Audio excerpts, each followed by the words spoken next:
ଆଉ ଜଣେ ଚାଷ କାମ କରୁଛି, ଆଉ ଜଣେ କୁମ୍ଭ କାମ କରୁଛି,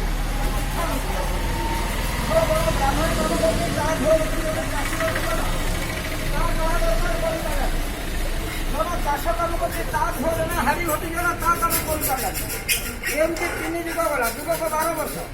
ଯେତେବେଳେ ମନୁ ରାଜତ୍ୱ କଲେ, ସେ ସବୁ କଲେ ମୁଁ ତ ବଢିଆ, ମୁଁ ବଢିଆ କାମ କରୁଛି, ମୋର ବହୁତ ପାର ଜଣେ ବ୍ରାହ୍ମଣ କାମ କରୁଛି, ଆଉ ଯିଏ ବ୍ରାହ୍ମଣ କାମ କରୁଛି ତା ଘଟିକି ଯାଉ ବାଟି ଦେଲେ। 36 ପାଟକ ହେଇଗଲା ସମାଜର ଶୃଙ୍ଖଳା ପାଇଁ।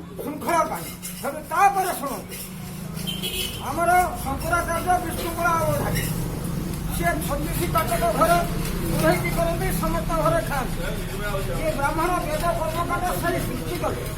ଯେ ବ୍ରାହ୍ମଣ ମାନେ ତାକୁ ଗୁରୁ କରି ଶିଖିଲେ, ତାଙ୍କ ଘରେ ପାଣି ଛଅଦିନ ସିଏ ସବୁ ତାଙ୍କ ମା ମରିଗଲା ଶଙ୍କରାଚାର୍ଯ୍ୟଙ୍କର, ତାଙ୍କ ଦୁଆରେ ପୋତିଲେ, ପଡ଼ିଲେ, ବାଡ଼ିରେ ନେଇକିରି ପାଉଁଶକୁ ପୋତିଲେ, ଅଭିଶାପ ଦେଇଗଲେ ବ୍ରାହ୍ମଣ ମାନଙ୍କର ଦୁଆର ବାଡ଼ି ସନ୍ତାନ, ତାଙ୍କର ବିବାହ ବ୍ରତ ଦୁଆର ହବନି, ବାଡ଼ିରେ ହବନି, ଦାଣ୍ଡରେ ହବ।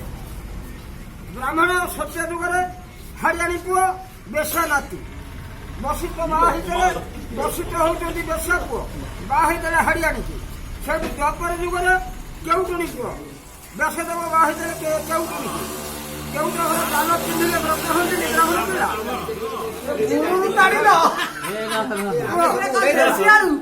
ମୁଁ କା ଜାତିକି ଘୃଣା କରିକିରି କହୁନି, ଜାତିକି ଘୃଣା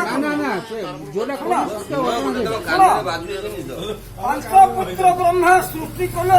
ଆଗ 5ଟା ପୁଅ ସୃଷ୍ଟି କଲେ, କହିବି 5 ପୁଅ ବ୍ରହ୍ମା ସୃଷ୍ଟି କଲେ ପରା। ଶୁଣ ତାଙ୍କ ନାମ ଯାହା, ବାଉରିଆ, ବୈଷିମା, ବାମୁଣିଆ, କୈବର୍ତ୍ତିଆ, ହାଡ଼ିଆ। ବଡ଼ ପୁଅ ନା ବାଉରିଆ, 3 ପୁଅ ନା ବୈଷିମା, 3 ପୁଅ ନା ବାମୁଣିଆ, 3 ପୁଅ ନା କୈବର୍ତ୍ତିଆ, 3 ପୁଅ ନା ହାଡ଼ିଆ। 5ଟା ଜିନିଷ ଥୋଇଲେ। ପ୍ରଥମରେ ଥୋଇଲେ ଶଙ୍ଖ, ଦ୍ୱିତୀୟରେ ମହାମନ୍ତ୍ର, ତୃତୀୟରେ ବେଦପତି, ଚତୁର୍ଥରେ ଜାଲକାଣ୍ଡିଆ, ପଞ୍ଚମରେ ଢୋଲ।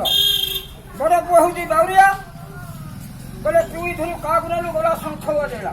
କହିଲେ ତୋ ନା ବାଉରିଆ, ତୁ ହେଲୁ ବାଉରୀ, ତୋ ସ୍ତ୍ରୀ ପଇତା ସୂତା କାଟିଦେଲେ ବ୍ରାହ୍ମଣ ପୁଅ ବ୍ରତ ହବ। ତୁ ଆଗ ଶଙ୍ଖ ଫୁକିଲେ, ହଳହୁଳି ପଡ଼ିଲେ ବ୍ରାହ୍ମଣ ବେଦ ପଡ଼ିବ। ସେଠୁ ଦ୍ୱିତୀୟ ପୁଅ ନା ବୈଷିମା, କହିଲେ ତୁ କାହାକୁ ନେଲୁ, ସେ ଗଲା ମହାମନ୍ତ୍ର ପଡ଼ିଲା, ତୁ ବୈଷିମା ହବୁ ବୈଷ୍ଣବ, ଘର ଘରେ ନାମକରଣ ଦେବୁ। କିଏ ଦିଅନ୍ତି ନାମକରଣ, କିଏ ଦିଅନ୍ତି? ବୈଷ୍ଣବ। ତୃତୀୟ ପୁଅ ନା ବାମୁଣିଆ, କହିଲେ ତୁ କଣ ନେଲୁ, ସେ ଗଲା ବେଦପତି, ତୁ ହବୁ ବ୍ରାହ୍ମଣ, କର୍ମକାଣ୍ଡ କରିବୁ। ବାଉରୀ ବେଦି ବାନ୍ଧିବ, ବାଉରଣୀ ସୂତା କାଟିଦେବ, କୈବର୍ତ୍ତ ଜାଲ ଦେଲେ ତୋ ପୁଅ ପିନ୍ଧିକିରି ବ୍ରତ ହବ। ଚମାର ଦେବ ଛତା, ଯୋଉ ତାଳପତ୍ର ଛତା ମାମୁଁ ଘର ଦଉଥିଲେ ବ୍ରତ ବେଦୀରେ, ଏବେ ଦେଲେଣି ତାଳପତ୍ର ଛତା। ସେଇଠୁ କୈବର୍ତ୍ତିଆ ଗଲା, ଜାଲ କାଣ୍ଡିଆ ଧରିଲା, ଜାଲ ବୁଡ଼ିଲା। କହିଲେ ତୋ ନା ଗଙ୍ଗାଧର, ଗଙ୍ଗା ବୋଇଲେ ଜଳ, ଧର, ଜଳରୁ ଧରିବୁ କଣ, ମାଛ, ଶୁଭ କର୍ମରେ ଦବୁ।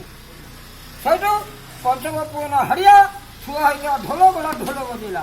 ତାକୁ କହିଲେ ତୁ ଶୁଭ କର୍ମରେ ଢୋଲ ବଜେଇବୁ, ଯେଉଁମାନେ ସ୍ୱର୍ଗ ଦ୍ୱାରକୁ ଯିବେ ପୋଡ଼ା ହେବାକୁ, ତୁ ପଡ଼ିବୁ। କେତେ ଛୁଆ ନାଗିବନି, ଗାଧେଇବେ, ନିର୍ମାଣ ଟିକେ ପାଇଦେବୁ। କଥା କହିବାକୁ ଆଉ କିଛି ସମୟ ଦରକାର, ଭାବିବେନି ଗୋଟେ ଉପରେ ପଡ଼ି କହିଦେବି। ନା ଲୋକ ଜାଣିବା କଥା ନା। ସରି କଣ